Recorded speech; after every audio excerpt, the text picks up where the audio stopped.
Have you ever had one of those moments when your gaming tends to just match real life just a little bit too accurately? I need to clean out the fridge. Hello and welcome back to Mars. I'm Mick. We're playing Stationeers. No, last time we had a bit of a look at the trade. We had a trade update and we got a new trade. I've moved my trade inside. Now, last time we made a bit of a code that can find stuff as the sun goes down. Great way to start an episode.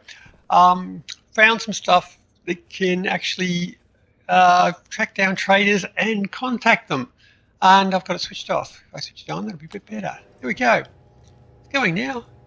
So we've got our traders up there. That is the small dish and the medium dish. And the large dish is, well, it's buried under the base. I had to find a way to make it look good with the base, so I buried it. It still works underground, so anyway. Now, last time we were wondering about the whether or not we can contact traders, all of them with the ones we've got there. Now, I have had comments in the last one there to sort of say the small dish, that one there, should go away, can contact small and medium traders. A large one can detect small, medium, and large traders. So I can detect one up on the size it is.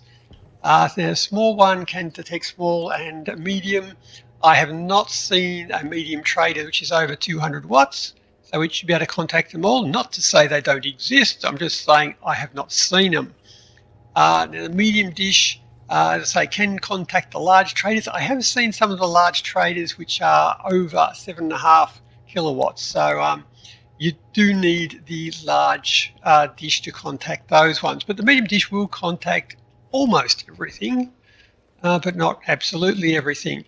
So now I have them set up. I have two of the code running at the moment. I've got the small one running, just the small dish by itself, so it should contact anything up to 200 watts, and it will just ignore anything which takes more than that. And I have the one running the medium, which is running the medium and the large dish. So the way it runs now is it will find whatever it can, it spins around. If it finds something, it will then aim in on it until the power reaching the target is enough to contact it. If that one has something which needs more than 7,500 watts, it will find it as closely as possible. It's found something else again. Wow, nice. It will run things as fast, as close as it can, track it down to 1 degree. It will then pass that information off to the large dish. The large dish will align and then contact it, and then switch back off again. And it will go back to searching with the medium dish. I've found if you're just going to run one, the medium and large seems to be, will track down pretty much everything. But I've got two of them here at the moment. Now I've got it set up with my little warning alarm on there. So these circuits, the housings will keep track of how many they've found. So the small one has found 10, the medium one has found 22. I just have a batch reader to add them up. That gives the sum of the IC housing settings, and I have a logic writer which will write that out to the flashing light, just the on. So whenever that number changes, that switches on, and I'm using it that way because I can switch it off and without it having to switch it on every single game tick, because that will only update that and switch it back on again when the number changes. So that's what I've got there. That's handy there. So when it finds something, it switches on the light to let me know that it's going. And then I also have another chip there which actually sends that through my base alarm, which then sort of tells me on my control panel over here, I've got something coming in the trader. I've got a delivery.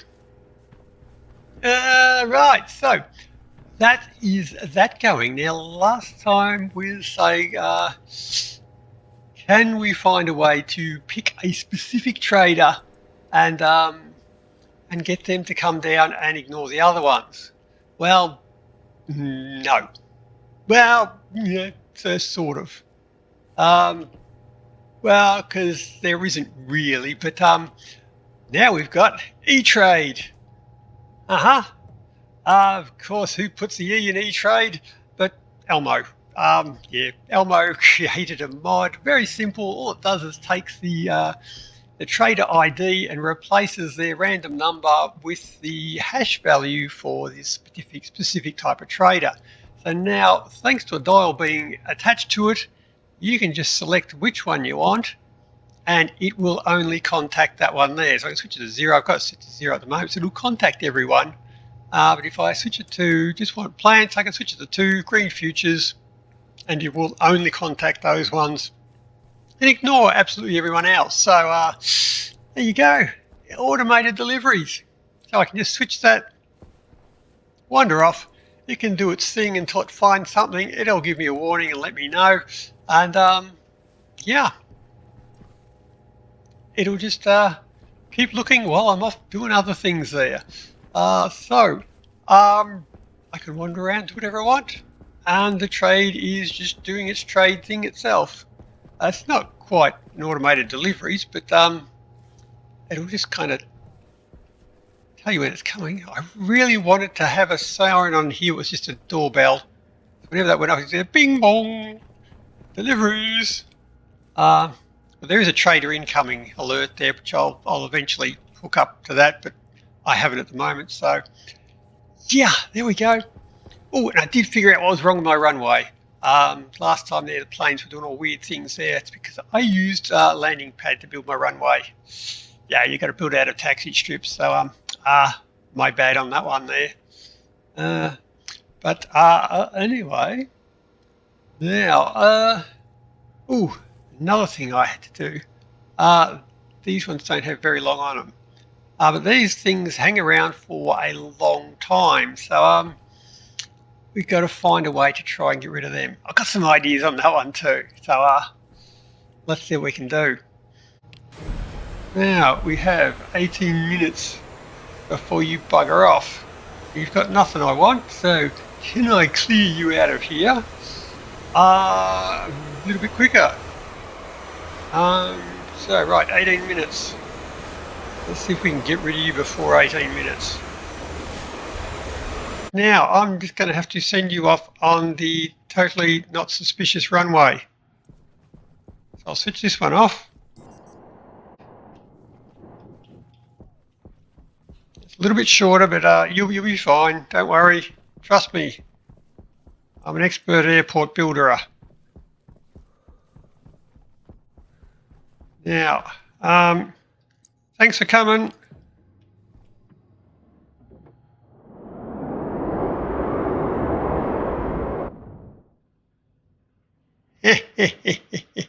Uh-oh. Oh, no. Oh, ponies. We're good. Oh, that left a crater. Oh, whoops. And the time is, drum roll, still there. Well, shit. Fine, then I'll wait 15 minutes for someone else to come along. Okay, so one of the things I have noticed from just testing this and doing the trade, I have managed to find just from the, I haven't needed a hanger. Well, I haven't built a hanger yet, but I have managed to find darga fern. No, I haven't found any darga ferns. There's some old ones I had there, so I've not seen any of them. I have got some winter spawn beta. I've got the seeds. I have not seen any flowers, so I cannot finish my shrubbery. I've got some flowers in there, but I do not have any of the other ones, because they're the ones I've had sitting in the base since before the update. So, no more flowers. Oh, also something else that came with the last update. Ta-da! The laptop lad's facing you. Look at that. I'm in the habit now of dropping it and running around to the side, but it faces you now. Oh, and there's more. Look at this. It doesn't immediately pull the battery out. Whoops. Awesome. Totally worth it. Well, yeah, it keeps me amused. But anyway, so that is my new trader script. Well, it's I modified. It's still the same one, but it now puts a dial on it. Now this dial will not work if you do not install Elmo's trader hash script. So all it will ever do is just deliver all traders. So yeah, or it'll find no one, I think. But yeah, if you leave the dial off, it'll just find everyone. It should work with all configurations as long as you have a dish, medium, small, large, and a light hooked up. So you can hook up a second dish for bigger signals, and you can hook up the dial if you want, but you don't need to. It will still run without it. But there you go. So yeah, that's trade done. It's I've even put an armchair in here. It's got that easy. So it'll just keep searching for stuff, and well, it doesn't call them in, but I've kind of run out of lines of code, so I'm not going to make it call them in. You can do that yourself. So there we go. That is the eTrade. Yep. I hope there's nothing out there called eTrade that I've just infringed on trademark or anything. But anyway, that's that. Right, so that's about it. So until next time, happy building. See ya. They're all the same. No. Is this all payback because I crashed one of you? Now you're kind of surrounding me, preparing for invasion.